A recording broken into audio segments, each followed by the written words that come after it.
Hi, everybody. Welcome to the Dope People podcast. This episode is going to be a bit of a combination of energies.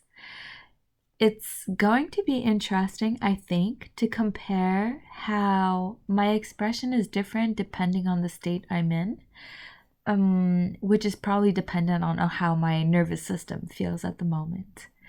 Now, I just finished participating in a Reiki session online, and it was this beautiful experience. I met up with my teacher and I had the opportunity to practice receiving and giving Reiki healing to a total stranger through video camera.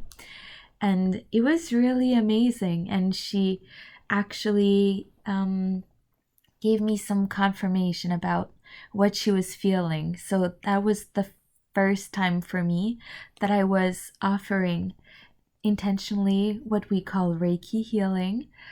And what was interesting was how when I'm channeling certain frequencies, my body is kind of healing, is twirling in circular motions.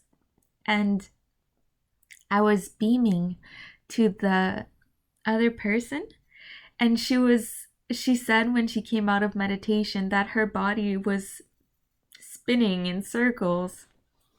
And she said that she had not experienced that before. So it was really interesting to see the connection between what I was experiencing on my end and what she was experiencing in her location. And we're just connected through the virtual realm, but we're still so connected. And it's a reminder that as you're listening to this and you're connecting with me in this moment, you're also receiving some frequencies. And so it is my intention in this moment that whatever you receive is exactly what you need in this moment. And I trust the energy that whatever is needed will be provided to you.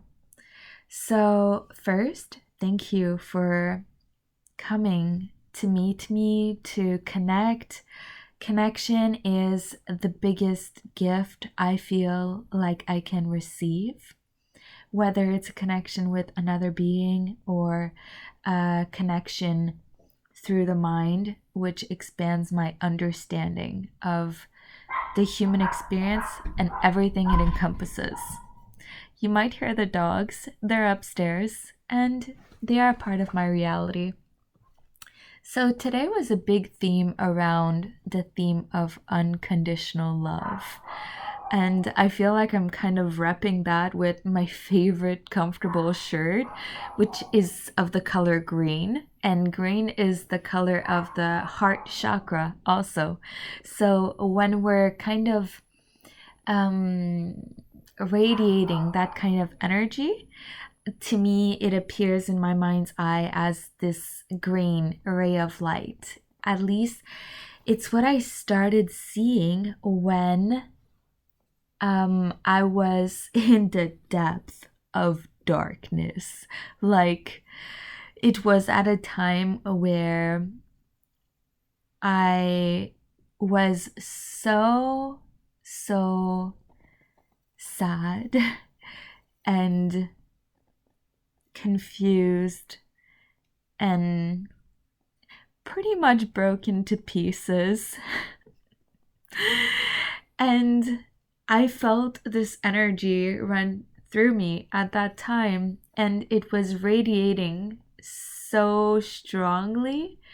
And it really, in that time, that was like 2 years ago, it was healing me on such a level, and I've felt it ever since. But I don't want to say forget it, but sometimes I get caught in the mind. And that's where it's going to be interesting seeing how my expression is when I'm very much in the mind, which is more of the state I was in when I read a bit of the spoken words I'm going to share in this episode. And it's completely different when I'm more in the heart. And my intention in this lifetime is to live a life that is heart-led. That means that it's not always going to make sense to me. It's not always going to make sense to other people, but I trust that it's fulfilling me on a soul level because I'm here for love. What can I say? All right, enough of all this stuff, all this lovey-dovey stuff. This morning I was hanging out through YouTube videos with some of the people that inspire me, and I first listened to Krishnamurti, who is a great thinker, philosopher. I read one of his books a while back, and this morning I was listening to him speak about ego and how we build our sense of identity. And what I was noticing when I was rewatching my videos of the bit of spoken words I shared when I was in a more activated state of like more antsy, sort of, is that I was definitely judging myself a lot more.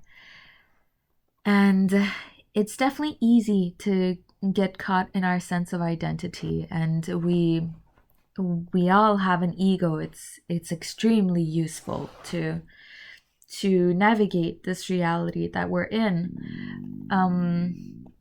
And also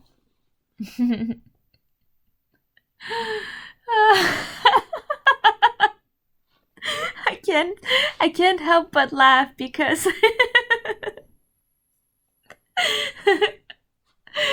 my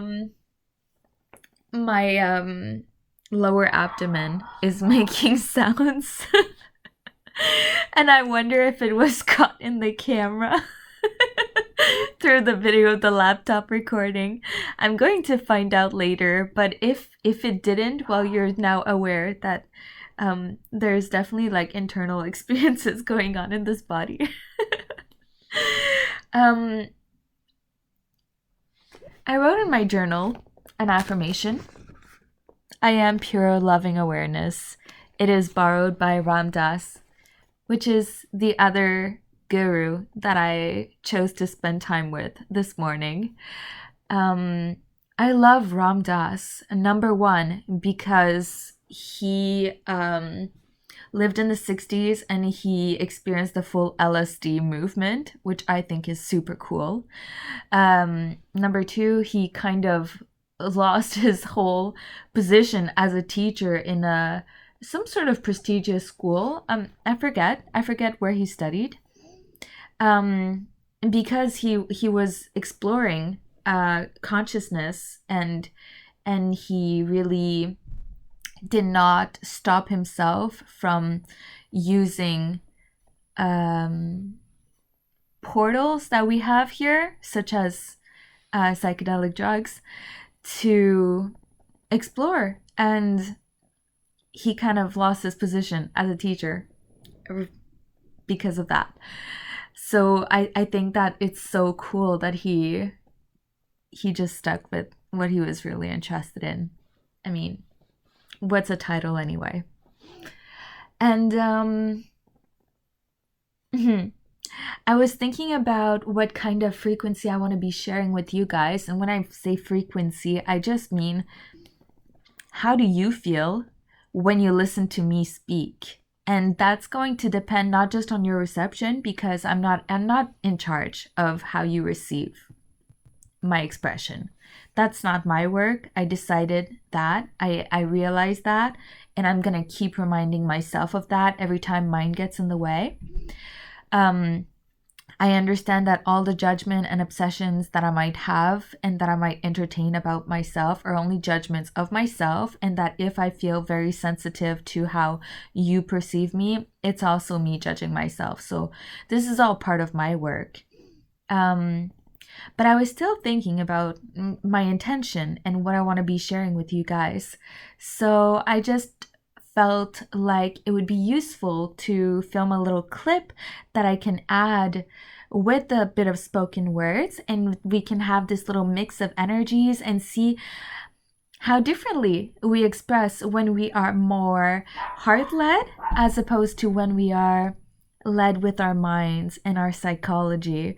And I love psychology. I love exploring what goes on in our psyche. But the true value to me is in the heart. There is no doubt.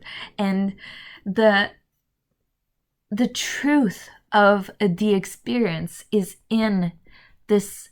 It's accessible in this portal, and the only way a simple way I can explain this right now is that the mind loves to solve problems. The mind is a thinker. It loves to make problems, to create them so that it can solve them. In this sense, it's very creative. It's so creative that it's going to imagine all these stories going on around our experiences. Somebody's late at work, we make up a story about why they're late.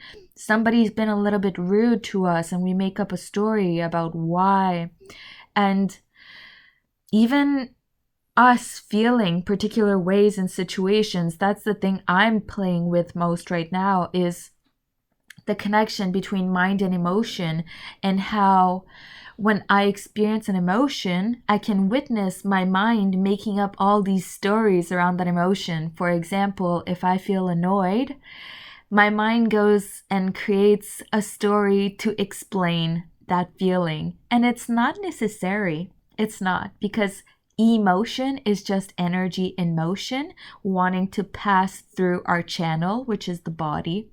So it's kind of irrelevant in that sense, because the easiest way to let the emotion flow through is through somatic release. So that means like just shaking it off like that. Like right now I have a bit of excess energy in my hands and wrists. So shaking it is super useful for me.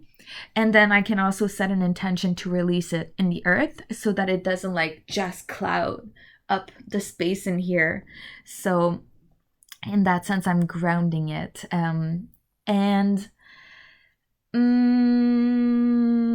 What else was I saying? Why did I start talking about that? I was talking about the difference between the mind and the heart. And oh yes, how the mind loves to create problems and solve them. And then if you drop inside your heart, that's the key word here, drop. The heart is actually going to completely drop the problem. So whatever we perceived as being a problem was created by the mind, which means that only the mind can solve it. And it's kind of an endless game, because it's going to create another problem and solve another problem. If we drop in the heart, there are no problems anymore. There are no problems because the heart only loves. So what's the problem when you love the problem? What's the problem with somebody being rude when you love the person being rude? What's the problem with being annoyed when you love the emotion for showing you something about yourself, for teaching you something about yourself, for teaching us how to hold space for everything that we feel? How can there be a problem if you're in here? How can there be a problem with the dogs barking in the background if I'm in tune enough with my heart to just accept everything as it is? So anyway, that's enough rambling for now. I don't want to be taking up all your time. This is already so generous of you to be connecting with me in this moment. I appreciate you so much. I hope you enjoy the spoken words, and I will talk to you soon. I love you so much, guys. In the meantime, stay dope.